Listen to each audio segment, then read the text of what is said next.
Terima kasih atas kesempatannya. Saya perkenalkan diri Pak Lakas sebagai calon penggerak dan Gusti sebagai fasilitator calon penggerak dan instruktur yang akan di coaching. Terima kasih sekali lagi sudah meluangkan waktu bersyukur atas Tuhan yang Maha Kuasa dan kesempatan kita bisa berkumpul bersama untuk melakukan pasca observasi. Hai, selamat pagi. Apa kabar, Pak Ismail? Tuhan baik. Ya, baik. Kita akan melakukan percakapan.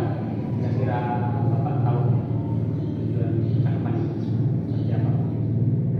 Kurang lebih untuk menggali informasi mengenai evaluasi yang dilakukan di kelas, baik yang pra maupun yang observasi dalam kelas.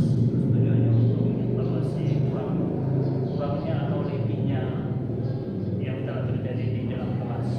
Jadi, Baik. Jadi sekali lagi saya mengatakan lanjut dari observasi yang sudah dilakukan di kelas bersama dengan Bapak dan sekarang feedbacknya yang sudah dilakukan itu seperti apa? ya. Oke, kasih Pak. Bagaimana perasaan Bapak ketika saat melaksanakan pembelajaran di kelas ini? Dengan melihat antusias serta semangat anak-anak, saya semangat. Terus kemudian selain semangat, saya juga termotivasi barangkali untuk kedepannya saya menjadi pembina agama. Jadi saya simpulkan Bapak merasa semangat Ya. dengan antusias anak-anak ketika pelajaran waktu itu, dan itu yang harapan kita Bapak akan melanjutkan kita bersama Pak. Ya. Walaupun mungkin tidak dari penggerak, kita pasti bersama. Jadi terima kasih sudah memberikan perasaan seperti apa. Tadi hal yang baik yang sudah Bapak lakukan. Untuk hal-hal yang baik selama untuk yang proses observasi dalam kelas itu tentu dengan menerapkan metode pembelajaran diferensiasi. Saya pikir menarik untuk pembelajaran begitu metodenya ya. Tentu dengan menerapkan itu karena saya pikir masih hal-hal yang baru ya, baik kepada saya bahkan guru yang lain ada kurang lebihnya. Saya pikir untuk yang lebihnya itu saya melihat bahwa pembelajaran diferensiasi ini menyerap semua bakat dan minat siswa. Terus kemudian mereka terampil ya. Pembelajaran kemarin saya melihat mereka terampil, kemudian antusias, semangat baku itu menjawab. Terus kemudian saya melihat ini metode yang bagus untuk kita terapkan kepada anak-anak kita. Jadi tidak hanya untuk yang cocok metodenya untuk yang pembelajaran di kota, saya pikir di sini juga bagus untuk diterapkan. Terus kemudian kurangnya mungkin pembelajaran diferensiasi ini, yang metode ini harus membutuhkan waktu yang lama ya. Saya pikir untuk melihat hasil atau bagaimana buah dari metode diferensiasi ini. Maksudnya sejauh mana ini metode diferensiasi ini benar-benar baik untuk anak kami gitu. Baik, saya bisa tangkap bahwa Bapak sudah melakukan pembelajaran diferensiasi ya Pak. Kelebihannya di situ siswa bisa menyerap minat bakat ya Pak ya, dan bisa siswa bisa terampil untuk pelajaran diferensiasi.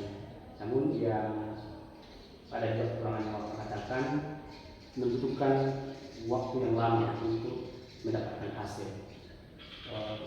Kira-kira dengan kekurangan seperti itu Pak, apa yang bisa Bapak lakukan? Saya malah berpikir bagaimana metode diferensiasi ini mengakhir semua minat siswa. Jadi pembelajaran diferensiasi ini yang dengan metode diferensiasi ini saya pikir harus perlu ditingkatkan di dalam kelas, baik itu terutama untuk pada tenaga didik ya. Tenaga didik bagaimana sekreatif mungkin menerapkan metode diferensiasi ini kepada peserta didik, terus kemudian bagaimana memunculkan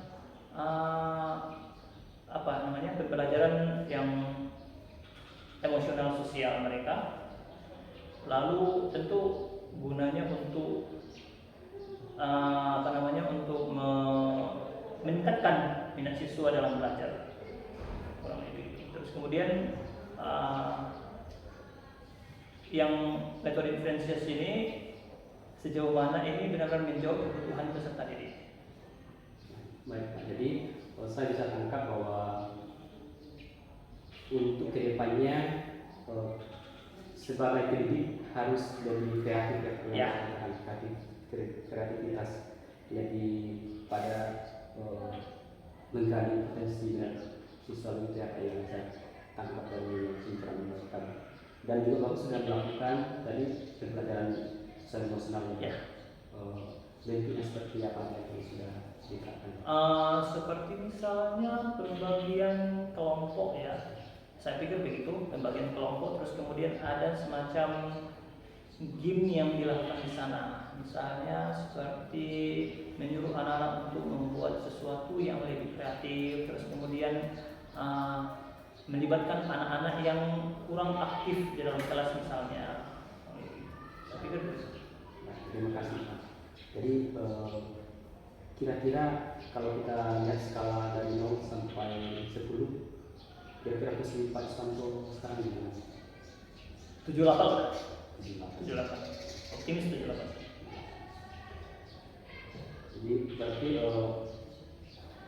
kita simpulkan bahwa sudah sangat bagus ya, sangat bagus, dan perlu ditingkatkan begitu ya Pak.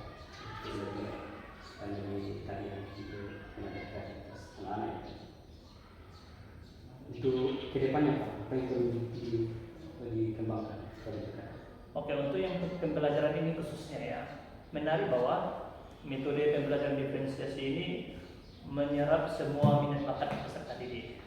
Jadi untuk yang perlu dikembangkan karena harus kontekstual dengan siswa. Misalnya kalau yang pembelajaran di kota maka harus kontekstual pembelajarannya di kota. Terus kemudian kalau di sini maka saya perlu ingin kembangkan kepada peserta didik khusus dalam pembelajaran di sekolah itu adalah pembelajaran yang bersifat merata, terus kemudian lebih meningkatkan bagaimana anak yang kurang terlalu aktif, karena ini kita kembali lagi bahwa diferensiasi ini menyerap semua minat bakat peserta didik. Maka saya pengen melibatkan lebih banyak melibatkan peserta didik yang kurang aktif, terus kemudian sekarang mungkin ada beberapa mungkin disebut di yang barangkali ada beberapa yang tidak terlalu normal ya, ada beberapa siswa yang kurang normal. Kadang misalnya seperti kurang mendengar, terus kemudian agak susah diarahkan dan sebagainya. Maka mereka harus diperhatikan lebih dalam, lebih intens. Baik. Jadi yang seperti yang katakan saya sudah tangkap bahwa pelajaran itu harus kontekstual. Ya. Mungkin yang dimaksud sesuai dengan keadaan lingkungan dan itu harus dipergunakan ya, dimanfaatkan secara langsung oleh siswa. Dan kedepannya Bapak katakan bahwa Bapak akan lebih mengaktifkan siswa yang tidak aktif dengan juga pendekatan secara khusus bagi yang kurang mampu ya, dalam hal mungkin pendengarannya atau hal yang lain, pelajaran yang kurang dengan pelajaran sendiri ya. Baik, kira-kira kapan Bapak laksanakan ini? Kenapa harus ditunda? Saya rencana hari Senin ini sudah harus diterapkan, hari Senin tanggal 22, tanggal 29. Terus kemudian dan ini saya dan sifatnya ini harus berkelanjutan. Luar biasa ya, nanti Bapak langsung melaksanakan hari Senin besoknya ya, langsung cepat, luar biasa. Terima kasih Pak, apa yang sudah kita bahas tadi itu akan bisa Bapak simpulkan dalam percakapan kita ini. Oke, untuk percakapan kita ya, saya pikir baik bahwa mulai sekolah kita mulai diterapkan metode diferensiasi ya, pembelajaran metode diferensiasi yang dimana lebih memperhatikan semua minat siswa ya, minat dan bakat siswa. Terus dengan menggali beberapa hal-hal yang baru, jadi saya pikir ini metode diferensiasi ini hal-hal yang baru bagi saya. Jadi saya pikir harus lebih ditingkatkan cara pembelajarannya, terus kemudian hal-hal yang perlu dilakukan di dalam kelas, misalnya seperti PowerPoint atau ada dalam pembelajaran dibalut dengan misalnya game atau dan sebagainya. Terus kemudian saya pikir saya semangat banget ya, semangat sekali, karena saya pengen juga barangkali mungkin 2 tahun ke depan atau 1 tahun ke depan saya menjadi calon guru tingkat ya. Oh iya Pak, sesuai yang saya amati waktu observasi Bapak, persis sama apa yang sudah saya lihat dan lakukan di kelas pada poin 78 Bapak. Dan sangat yang tadi konsentrasinya waktu itu kan keaktifan ya.